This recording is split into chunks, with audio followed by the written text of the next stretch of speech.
Good morning, everyone. It's 8 o'clock. Today is the 11th of April, 2026. Welcome to this 2026 8-week manuscript writing training for early career researchers. My name is Osanho Otaigbe, and I will be moderating this session today. This is going to be an 8-week session, and today is the first in the series. Presenter and facilitator for today she needs no introduction. She is the convener of the Manuscript Writing Hub, and she's an expert researcher, a lecturer at the Obafemi Awolowo University, a professor, a pediatric dentist, and she's many things in one. She's a teacher who I've personally learned a whole lot from, and I'm excited that she's here with us to do this. I want to just give us a few ground rules before we start.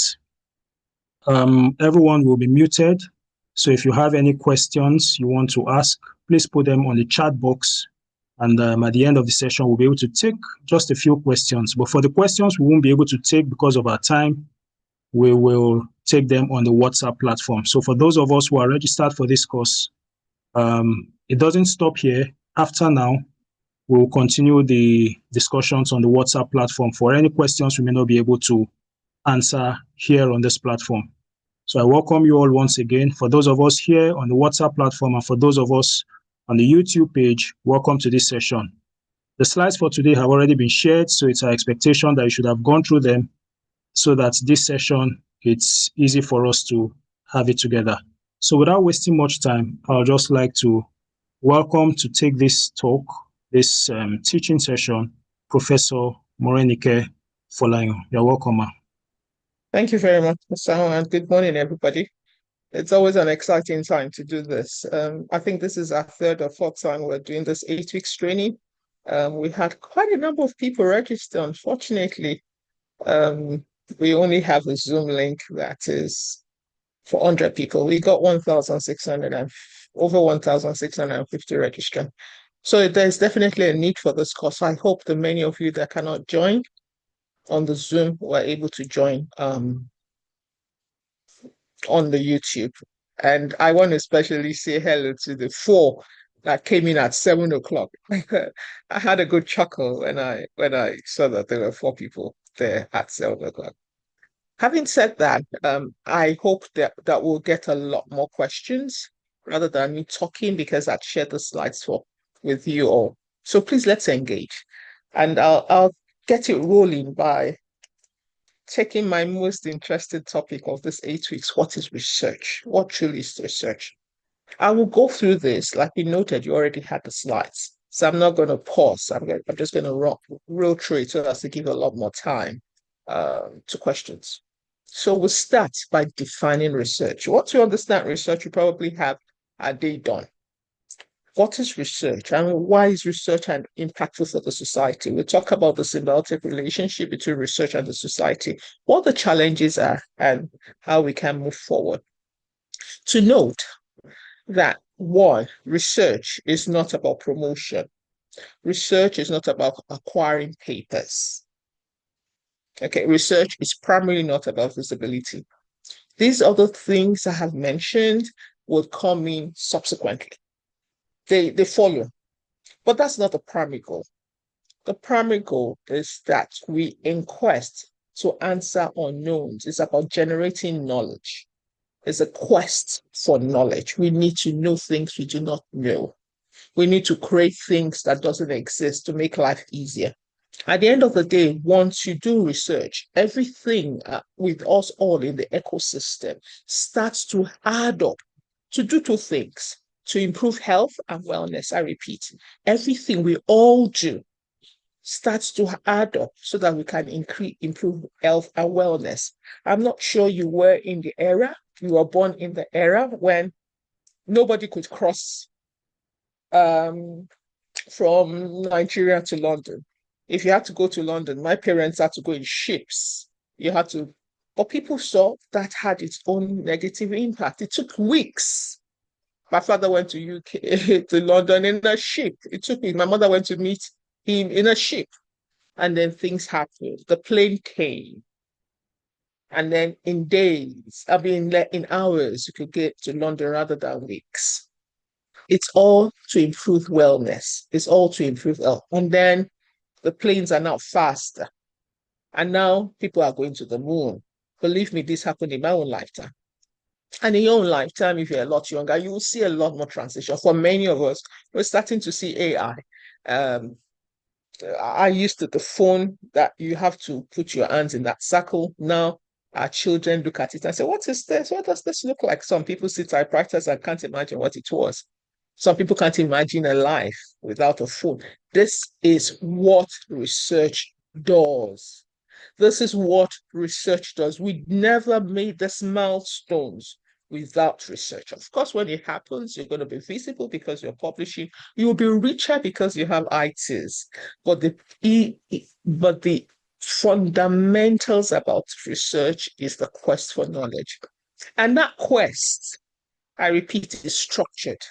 That quest is structured. You don't, research isn't waking up and saying, "Oh, I felt that if I drop this bottle 5 from a height of 5, floors, it doesn't smash. And then I go on with it."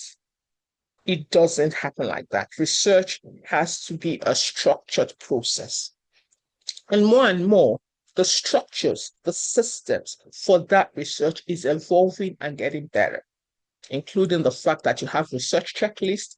If you do a cross-sectional study, there is a guide to help you through the structure. If you do clinical trials, there is a guide to help you through the structures. If you're doing case control studies, there's a guide. If you're doing qualitative research, there's a guide. So that if you, wherever you are in the world, China, Malaysia, Indonesia, Taiwan, Nigeria, Ghana, Togo, we are all doing the same thing. And that way, because we're all becoming global citizens, our research can be compared because there is a guide and you're following the guide and there's consistency in methodology, and then we can compare things. So it's structured. It's about answering an unknown. It must be a novel question.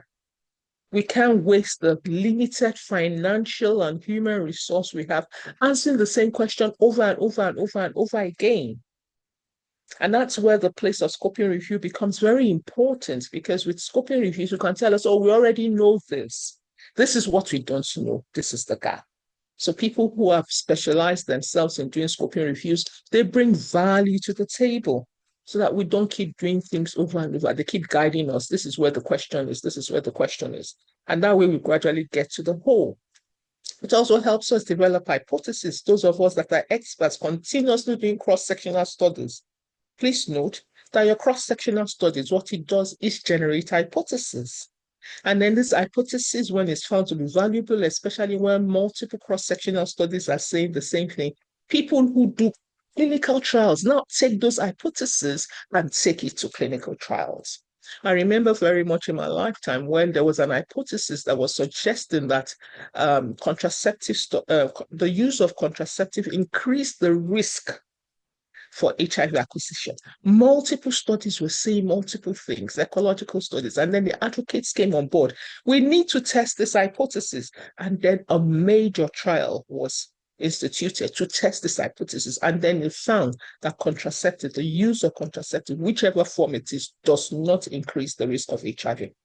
Okay, so there's testing and analysis, and based on longitudinal studies, we can draw conclusions. We usually would not draw conclusions based on cross-sectional studies. Many people in Nigeria, 98% of the studies we do is cross-sectional. Globally, most of the studies, maybe about 70-something%, are cross-sectionals. But we can't draw conclusions on health and wellness based on cross-sectional studies. Many times it has to move into longitudinal studies, either cohort studies or clinical trials, for us to draw conclusions. This matters because of the language. When you have a study design, the language you use would also well reflect how you communicate your findings. Of course, qualitative studies only gives us insight. Many times also qualitative studies used to generate the beginning of the hypothesis that you want to test by using cross-sectional studies or longitudinal studies. So what are we talking about when you're doing research? It's a continuous cycle of curiosity, critical thinking, and creativity. And listen to this, I repeat, you have to listen to this sentence. When you are into research, you will, because one research generates new question, and then it leads you to another question. It leads you to another question. So if you're a researcher involved in an inquiry, you'll find that you will keep answering the next question this research generates. And with time, you build a portfolio that makes you an expert on the subject. I repeat, if you're a researcher, your first research will always generate the next question because you've answered only a part and you've already identified the part. The ideal thing is for you to go answer that next question that your research has generated. And then with that, you continue to generate expertise on the subject matter. Your curiosity, critical thinking, and creativity enables us continue to unfold that line of path of the thinking. And after some time, you are recognized as an expert in that subject. For you to be an expert in that subject, many people use the hallmark of 10 manuscripts in a particular area starts to make you an expert. And it is when they see you having this line of thought and publication that you will find journals calling on you to be a peer reviewer. It's very important in your academic career, if you are here as an academician, to be known as an expert in your field.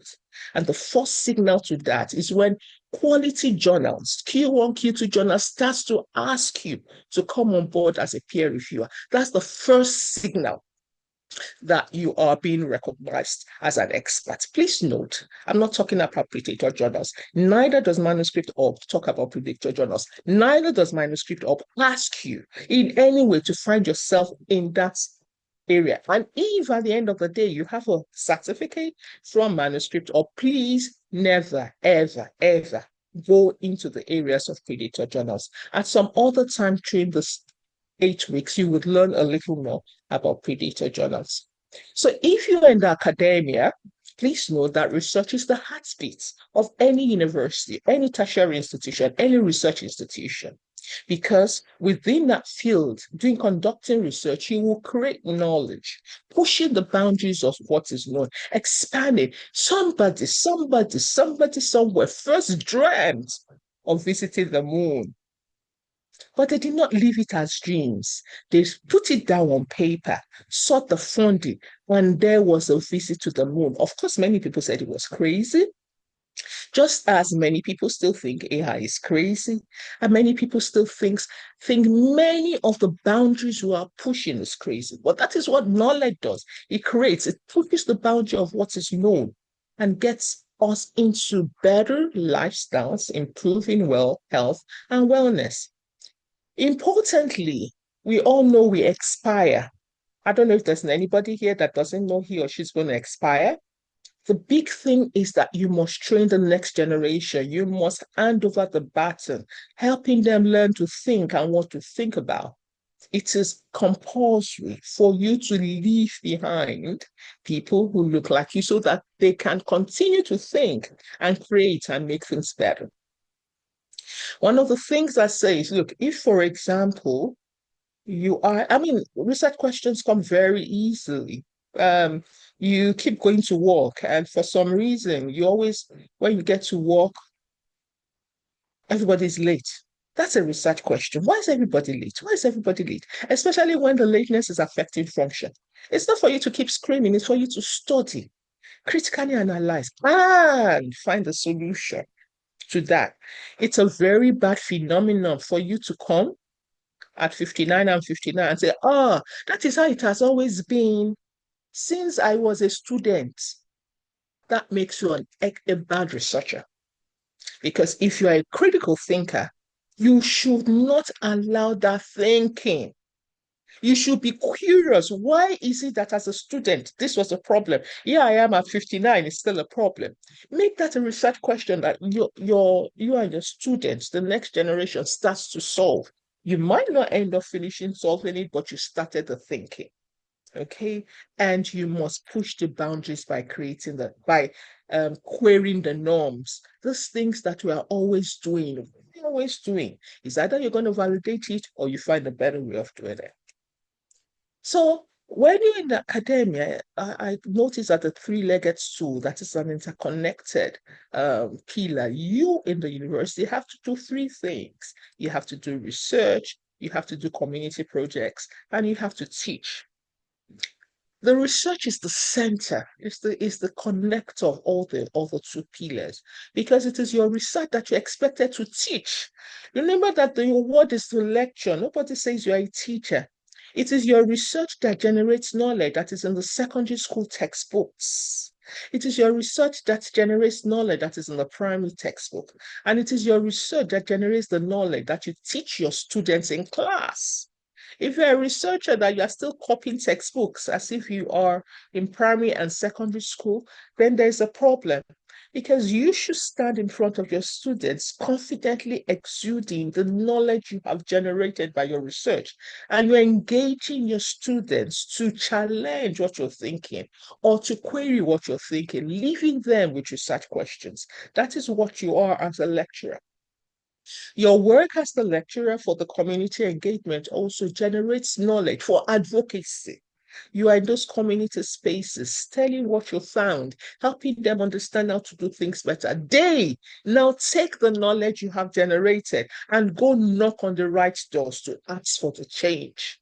Oh, Dr. Ajala's research says that if I use antiretroviral once a day, I am better off than using it 5 times a day. Then they go knock on the corners and the doors of the policymakers, change the policies. This is where our research interconnects. Of course, you can do other things that they do, just like other people not in the academia do and conduct research. They have a right. It's nobody's land. I mean, it's nobody's land. Everybody, you as those in the academia, which is our primary focus of this training, this is your calling. Not as a preacher, but this is your calling. Once you enter the world of the academia, be you a student or be you a lecturer or be you a non-academic staff, whatever your status is, your calling is to address research in a way that it affects the growth and development of a nation. Hear me, I say it again. Whether you're a student, whether you're a non-academic staff, whether you're an academic staff, your one single call is to do research in a way that it informs development and growth of nations. The fundamentals informing the beginning, of a university, any university instituted by nations, is that you must contribute to the development and growth of a nation. This is why universities are there. It isn't there to create jobs. Of course, secondarily, to create jobs. The primary goal is for it to cause growth and development of nations, and that is why there are things like Harvard in the US driving the growth and development of US, and there's Oxford and Cambridge in UK driving the growth and development of that nation. I don't know what there is in other countries, but there are big, I know there are names in China. So if you are in a nation where things are not developing, it isn't the problem of the president, it is the problem of the academia that is not making resources, information known to the government through white papers and position papers that allows them to know the way to go in terms of nation's development. It's not a political process. It's a failure of the elites of the community, who are one of whom are the researchers who and generated the information needed for growth and development. In effect, when you're talking about research, you're talking about four critical things. One, it's systematic. It doesn't happen by waking up in the morning and deciding that a bottle needs to fall from 5 heights. It's systematic. You follow the rules of the game, and there are defined rules of the game. Two is rigor. And this I can't overemphasize. This is not the place for you to cheat. Plagiarism, there are rules governing rigor. And what does these two things put together? What it does is either it generates new knowledge or it validates existing knowledge. It's one of the two things. So let's go through this. What does it mean? When we say systematic, we're saying there's method to it. It's methodical. It's organized. It's structured. It's a process. It follows the rules, principles, and procedures of this game. Whichever your design, qualitative or quantitative, there are rules, principles, procedures. If you're doing research, you follow the rules because the method has to be comparable. It has to be standard for anybody to believe the results you generate. Of course, once again, you can generate papers. That there are many papers around the world and nobody touches it because there's nothing rigorous, systematic about it. Therefore, when you're doing a research, you must sit down and plan. You cannot wake up today, generate your questions tomorrow, and be on the field the after tomorrow. C'est pas possible. That is trash. That is generating papers. When you are doing a research that has value, that will inform policies, it will inform programs, it will change health and improve wellness, you must plan it, deliberately thinking through it by collaborating. One person cannot do it. So when you're doing research and there's only one person, you're the one that planned it, you're the one that implemented it, you're the one that wrote it, nobody takes you serious. There are some journals that would not even accept that paper. They will turn it down. Because how can one person do this whole load of works in a purpose? So you will sit with your team, plan, think about it, look at all the methods, look at the steps, so that you're ensuring efficiency, accuracy, and thoroughness in the whole process. So when you're thinking about the methods for research, it is well organized, it is well ordered, and it's comprehensive. When we talk about rigor, it's about excellence, precision, intellectual integrity. Did you hear my words? I repeat it. I say is excellence, precision, and intellectual integrity. Is a commitment to this. This is why in the decades of past, when you become a professor, you stand and say that word means three things: integrity, precision, and excellence. When a person stands and says, I'm a professor, what everybody reveres in the individual is intellectual integrity, moral integrity, precision, and excellence, because you have spent years producing manuscripts that is based on these fundamentals, and therefore it becomes part of a lifestyle. You cannot spend 15 years in the academia becoming a professor. Every single layer of your work was fundamentally built on integrity, precision, and excellence, and that cannot become that will not become the way of your life. However, if your fundamentals are built by falsehood, by everything, of course, it will collapse at the top. Because once you become a professor, it will start to show. Your own products will be worse for you. You plagiarize, you fabricate, you falsify. Your products will do 10 times worse. But if you are excellence, precision, integrity, your mentees also are 10 times better. When you talk about rigor, it's credible results, it's reliable, and is supported by evidence. Because your work is like an SOP, it's well documented, you've talked through it. In your sleep, they wake you up, you don't need to practice because it came from the depth of your heart. It's trusted consultation. It's paying attention to details and adhering to established procedures and rules, not change it. For example, you were supposed to do your work at a temperature of 20 degrees centigrade. And for some reason, for 3 days, your temperature went to 23 degrees centigrade. Then you go and write up the paper and tell the lies that you did it at 20 degrees. That is not adherence. That's not integrity. You will report as a limitation that for 3 days, your temperature went to 23 degrees or something. You don't tell lies because you want to publish a paper. Remember, once again, when we're doing research, we're not running after paper. or running after generating knowledge. That is two different things, and you need to understand the fundamentals and make those two things different. You run after generating knowledge, not run after paper. Once you run after paper, you can tell falsehood, you can change. You can get 0.051 and say it's 0.05. Should be approximated. It is not the same. It's not the same. 0.051 is not statistically significant, while 0.05 might be considered to be statistically significant. These are the things we're talking about: integrity, established standards, precision, carefully thought through, knowing that whatever result you have generated is exactly the result. When you're generating new knowledge, that means you're creating and producing information and insight and understanding that did not exist before. There are always new things. That remember what we said, we push the frontiers of knowledge a little more and a little more. It's discovering, uncovering, creating information, ideas, or perspectives. Years before now, we had nothing like LinkedIn or Facebook, but was pushing the boundaries to be better. Okay, it involved experimentation, analysis, observations, but below it is critical thinking. You are asking why. You're asking the norms why. Why do we have to brush our teeth morning and night? Why can't we brush it once a week and it will be okay? Why must I change my toothbrush every quarter? Isn't there a toothbrush that once I buy it, I've bought it forever, and 5 years I can change it? Why must I? Why? That is the critical thinking. And then we explore and generate new knowledge. But on April 18, I'll be sharing with you about Ife Dayo, who will be coming, who created Fig 3.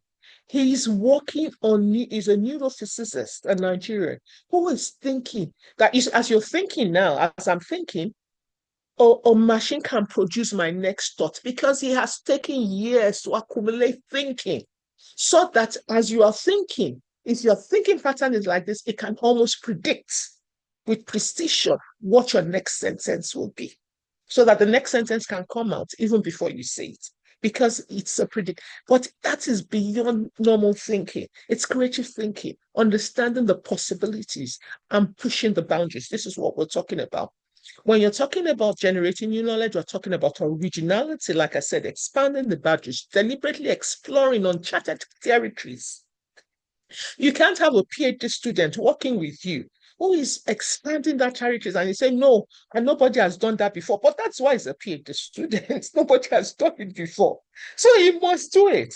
Or you're a PhD student and you say, nobody has done it because of that, you go back and go and do what everybody has been doing. You are here to expand uncharted territories. When you are in an uncharted territory, you will not have data. What you will have are theories that grounds your thinking.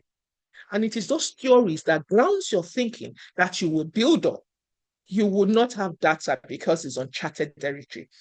You'll validate and the authenticity, accuracy, and reliability of your findings by grounding it in theories. And whatever it is, you create something new. And something new helps to create something new. If you remember the Nobel laureate of 2024, I think, or 2025, the woman that created the DNA, you should read her stories. She believed in the DNA, whatever it was. And believe me, she didn't have support for years. She didn't. But she believed. And once it happened, the whole world, the vaccine enterprise, pharmaceutical enterprise are all into it. This woman just needs to go sleep because she has an IP property that forever, ever will support the next 4-5 generations to her life. But she stood at novelty, believing in what she is seeing that others routinely would not see. Of course, that will happen if you're working on creativity and you submit your manuscript. I'm not talking about trash now. The first, the second will not believe in it because it's outside the norm. But more and more people are open to this creativity.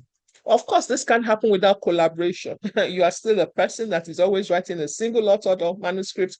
Please, this is not the world we're talking about. You cannot the thinking beyond the boundaries and think it's going to happen by one person.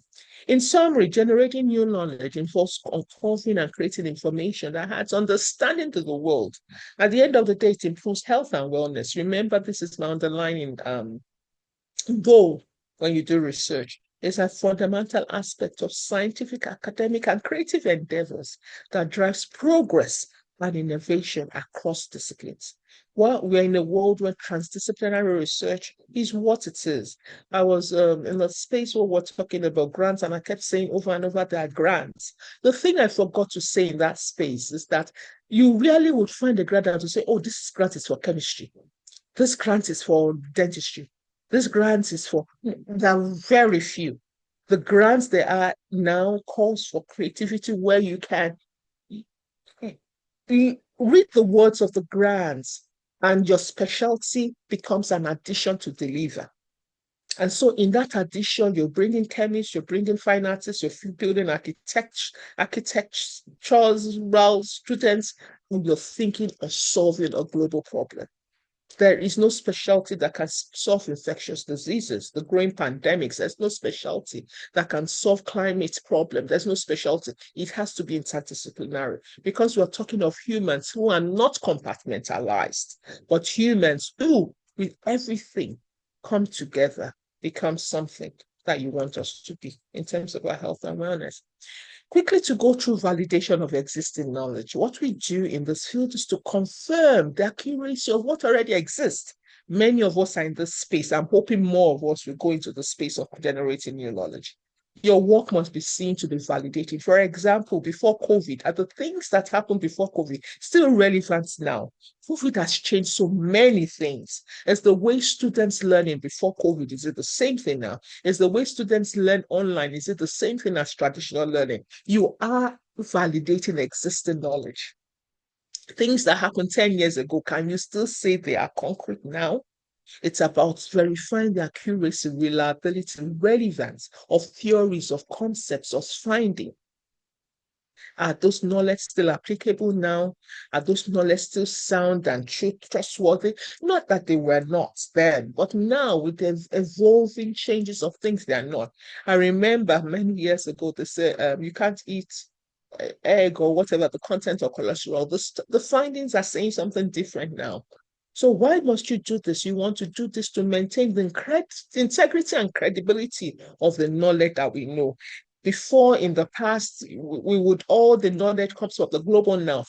Now you're looking at the context. Does that global north knowledge, does it hold true in the Yoruba culture, in the Igbo culture, in the Efi culture, or whatever culture? You're now starting to recheck that knowledge that holds true amongst the elderly. Is it valid amongst the nowadays Gen Z who think differently, who evolve differently, who leave home earlier? This is what we're talking about, validating existing knowledge. What is it? It's also a systematic inquiry. The same thing. It's an objective exploration.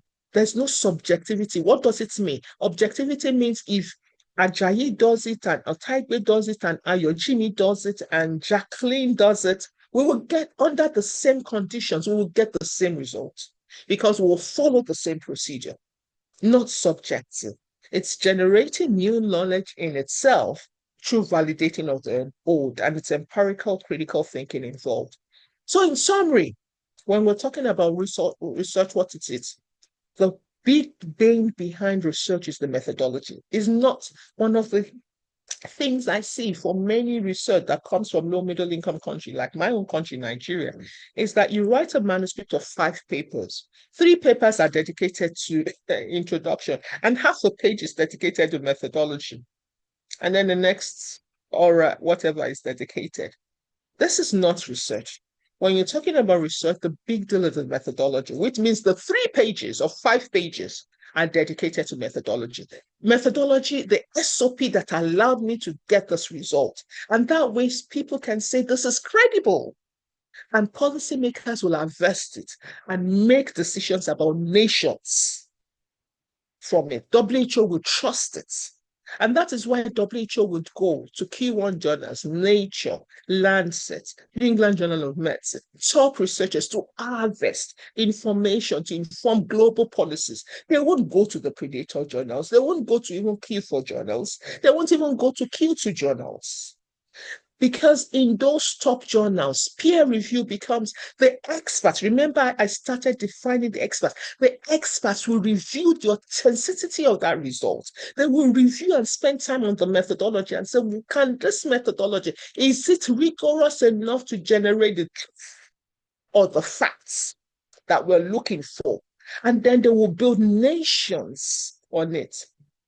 Why have we created the early manuscript org?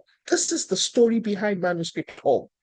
Our data from low middle income countries is such that is not based on rigor. And because it's not based on rigor, we do not find our research in the policy space. WHO, UN, all this global policy space don't have our data because we don't publish high rigorous studies.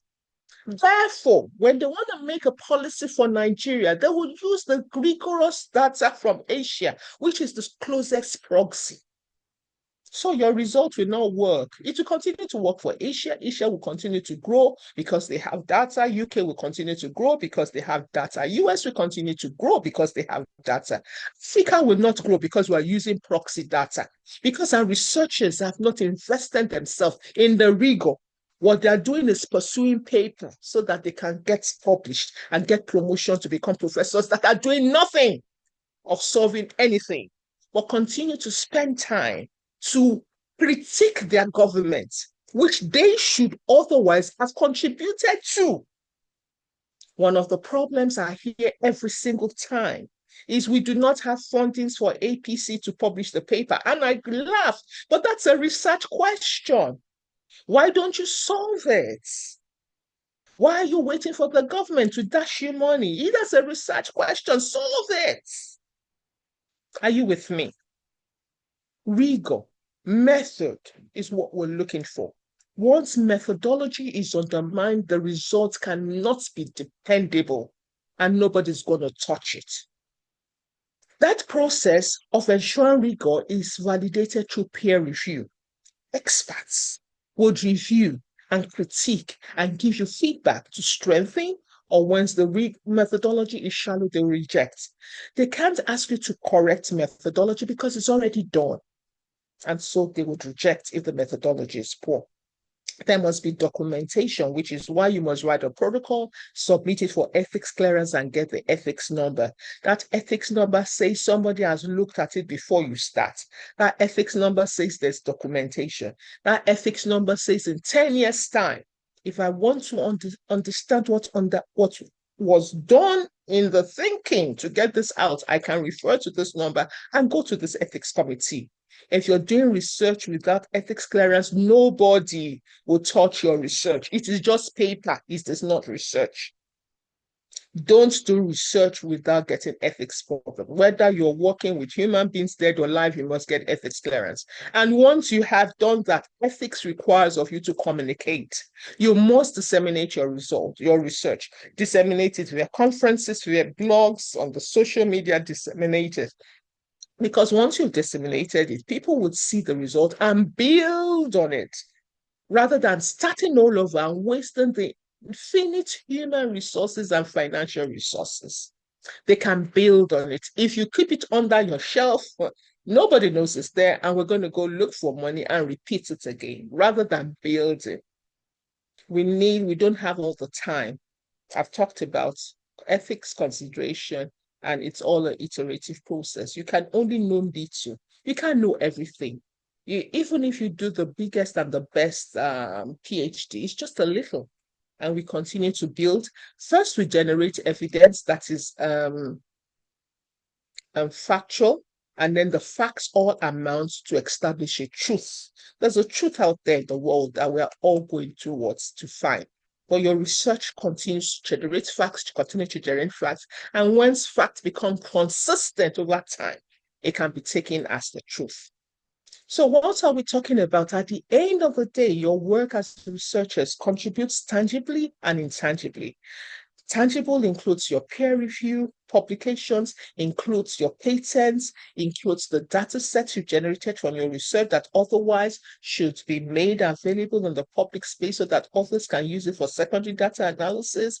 As tangible by your conference this presentation and your academic discourse.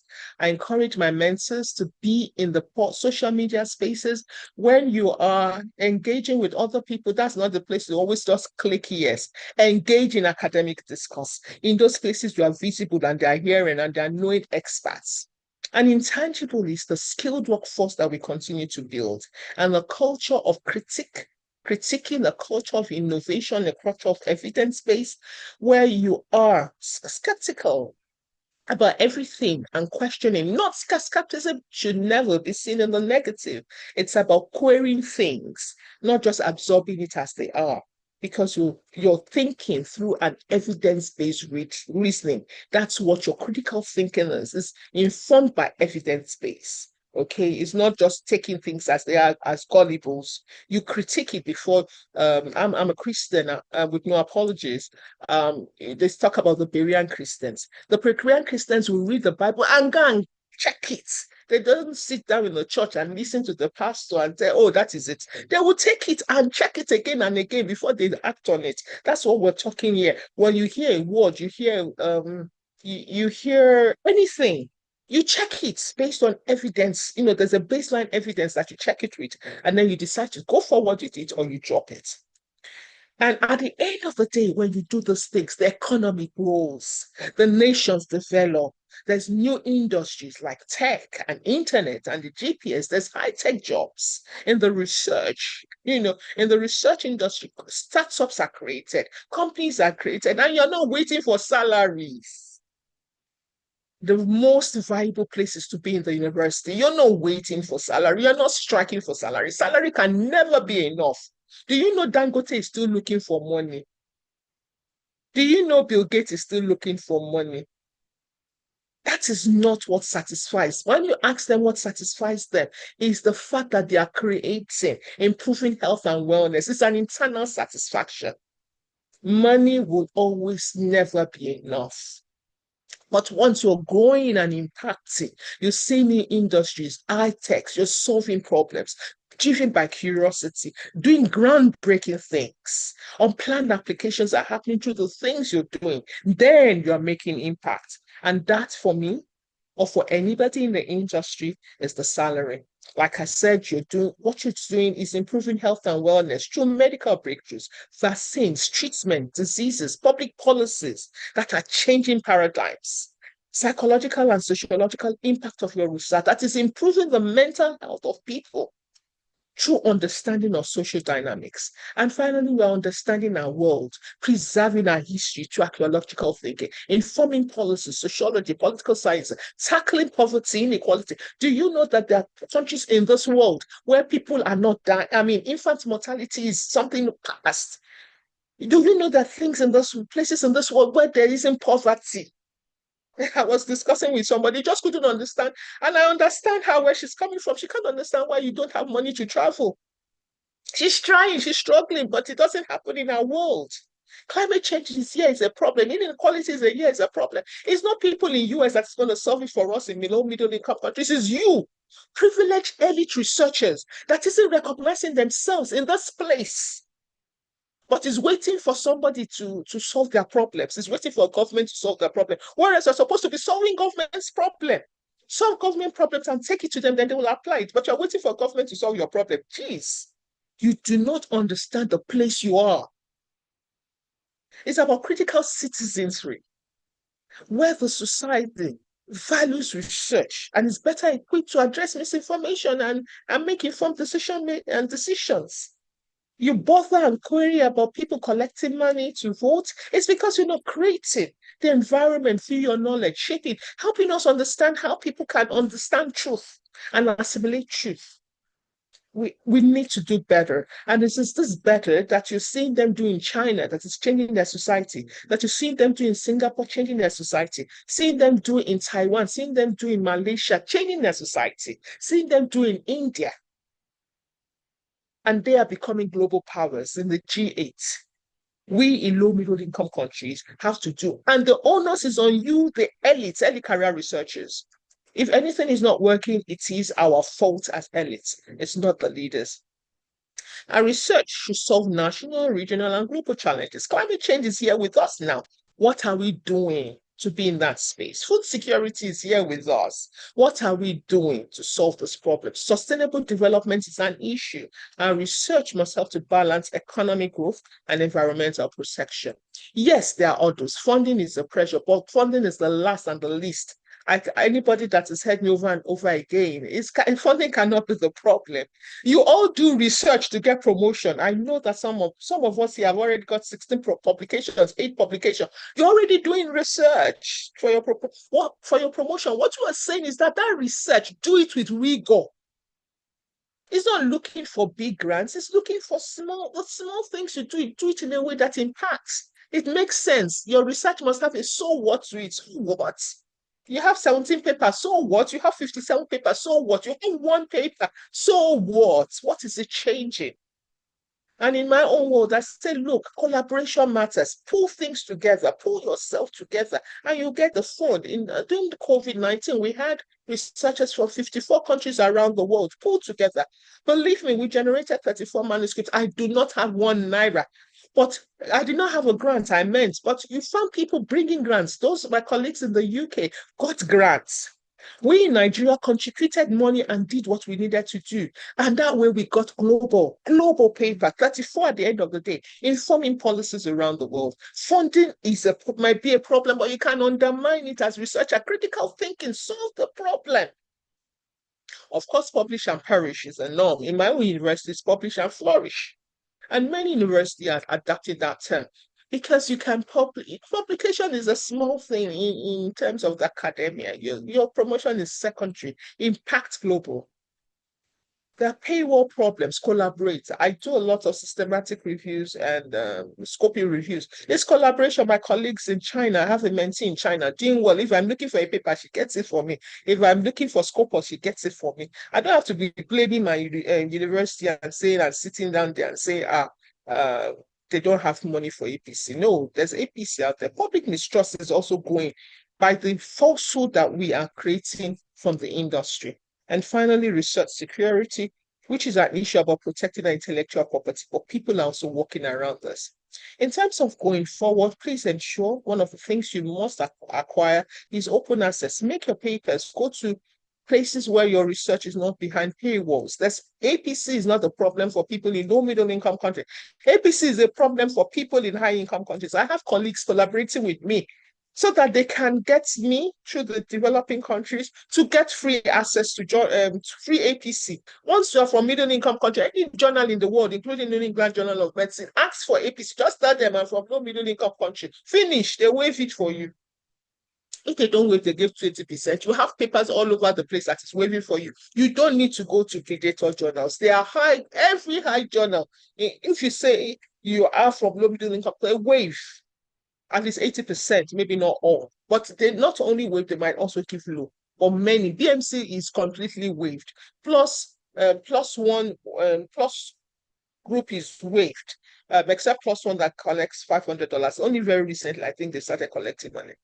Open data, you must make your data accessible. Of course, if you don't trust your data, you make it accessible. And communicate your work. Conferences, blogs.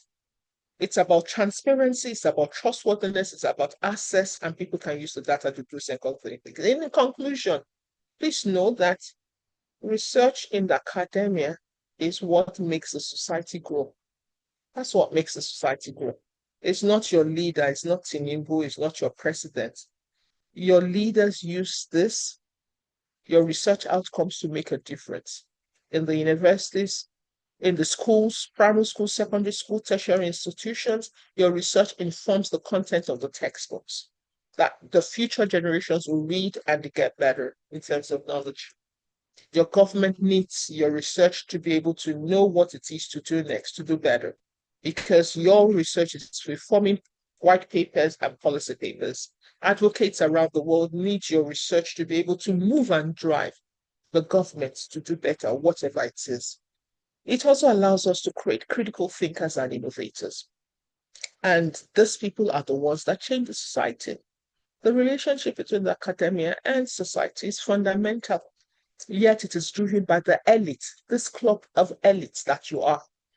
There is nobody that is a university graduate in low middle income countries that the government did not subsidize. You can keep making noise and criticize it. You are here because the government subsidized your training. The government subsidized your training. And when they subsidize, you are supposed to give back to the society by doing research that drives development and growth of the nation. If you're not doing that, you're not fulfilling your calling. Once you enter the doors of any university, be you a student, academic, or non academic staff, this is your fundamental call. And if your country is not doing well, it is your fault, not the fault of the government. And in doing that, your government can unearth that information in a way that they can ensure prosperity of nations, health, and development of the world. I would like to end by inviting you for this April 18th section, which will bring in a brilliant speaker to engage with us about the art of telling your stories. You will have access to this information. And on that note, I want to say thank you. I've exceeded my time. Over to you, Osaho. Thanks for listening. Thank you very, very much. It's always a pleasure listening to you. We'll do this over and over and over again and spend all morning listening to you. There's always something new to learn whenever Prof is speaking. This has been an eye-opener. This has been very inspiring, and I know we must have learned a lot. Over the past few minutes, we've discussed about research, how important it is, how we ought to generate new knowledge or validate existing knowledge. And one of the things that really stuck with me in this session is the fact that there must be a rigor to our research. That's where your methodology is absolutely very important, and it must be rigorous and systematic. Otherwise, you are just doing something that's not worth reading. So per time, we just have about 9 minutes, so we'll just take a few questions that are here.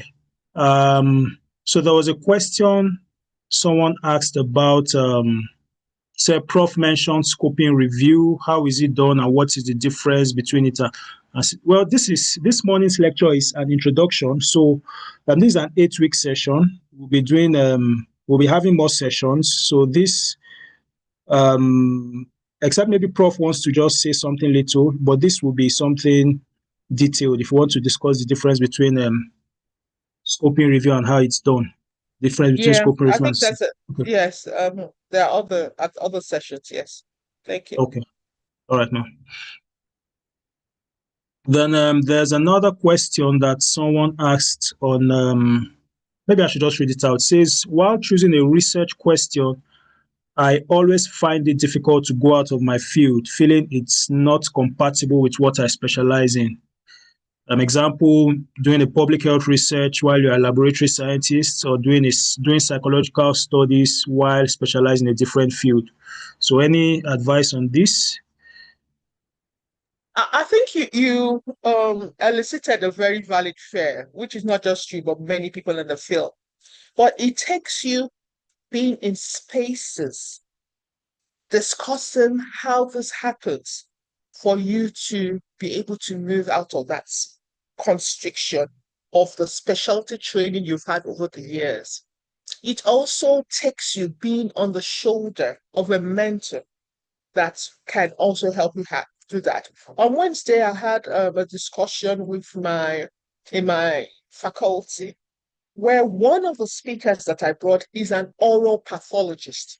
Oral pathologists are in the lab, but he was able to share how with his oral pathology, he had moved into the public health space to impact public health response, despite being an oral pathologist.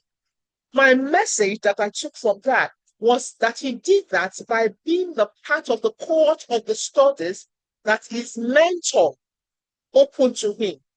His mentor, Professor Aziz Butali, is also a lab man who is focused on genomic research. Go Google him. His work is genomic research. He is in the lab. and his genomic and genetic research is on cleft lip.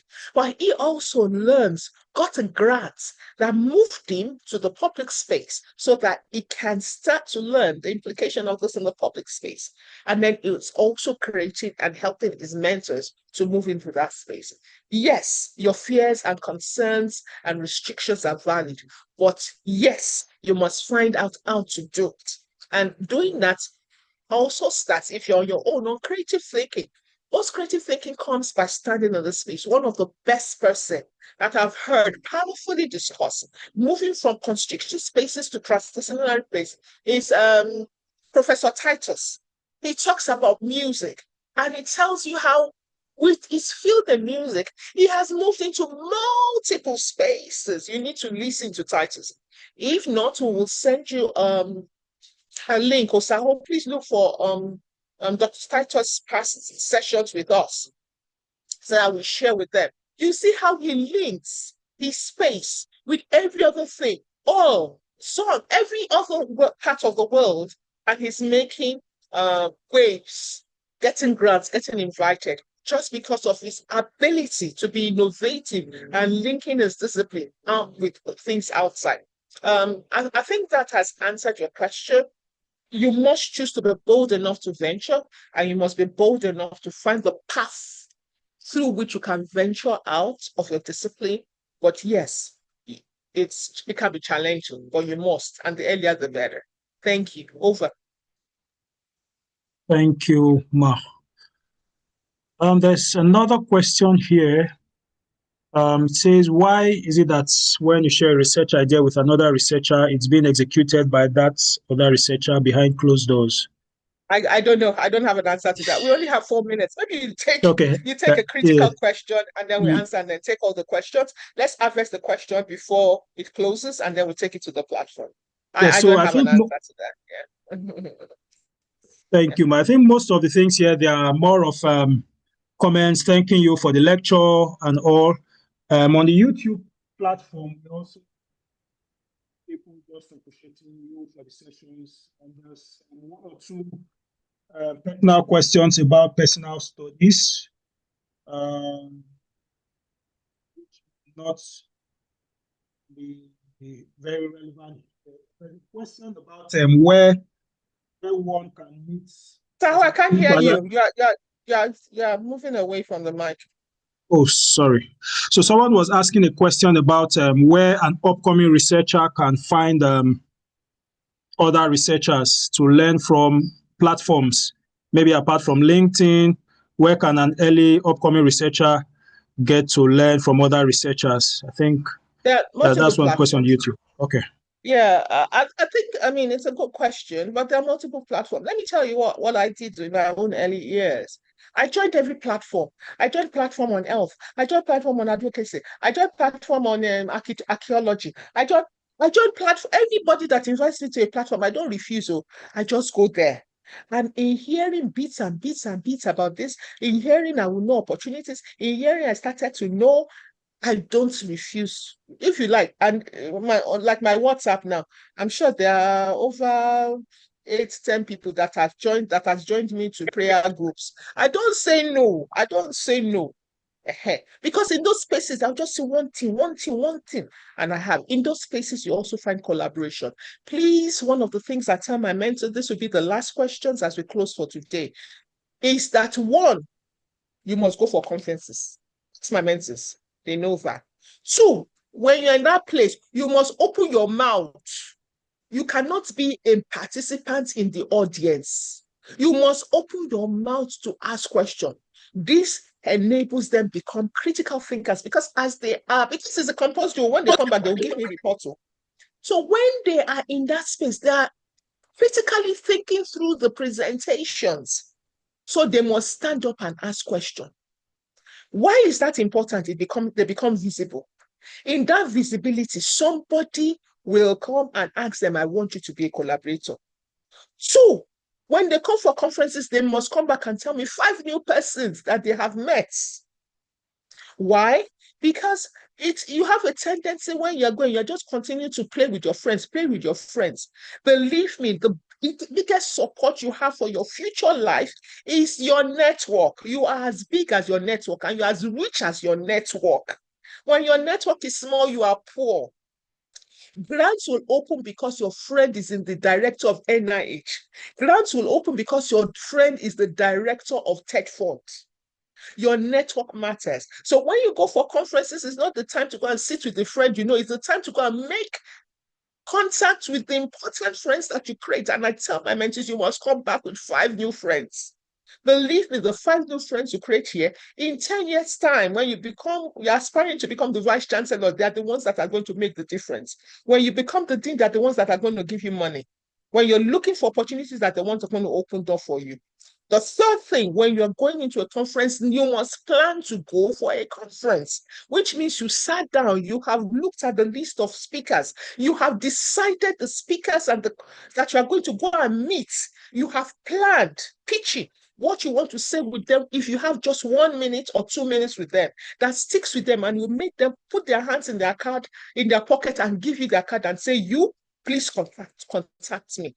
Those are 3 critical things of growing your network. Of course, researchers in the space, I have grown my research by opening my space in ResearchGate and saying, I'm doing this research, who's going to collaborate with me? That led me to the writing of my first book, where I was able to get collaboration from, I think, about 40 or 40 something countries. And we wrote the first global oral. That was my first textbook in my life. But I didn't know them. But because I didn't know them, I have now grown over the years to continue to work with them. One of which, if you check my research, Maha El Tantawi, that I first contacted her in 2026. Now we are forever together. She's statistics, I write.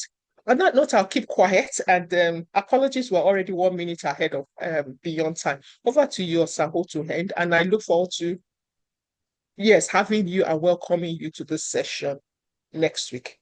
Thank you. Over. Thank you very much, Ma. Once again, we want to appreciate you for all you do. Thank you so much for today's session. This has been enlightening, as always. And to our dear participants, thank you for joining us. This is just a teaser, the beginning of what is in store. We have 7 more sessions after today, so do well to ensure you don't miss any session. So for the sessions, they will be on YouTube, and they will be, you can always watch them afterwards. And just to reiterate the announcements, our session continues next week, and also next week in the afternoon by 4 p.m., April 18th, we'll be having the session Prof talked about, Dare to Claim Significance, the Art of Storytelling and Persuasion. So please, you are invited. Invite your friends, invite your networks, invite all you have. The links will be shared on different platforms. It's also on the chat box, and do well to join us. On that note, I want to thank you all for joining us today. Have a good day. Enjoy the rest of your day. Bye for now.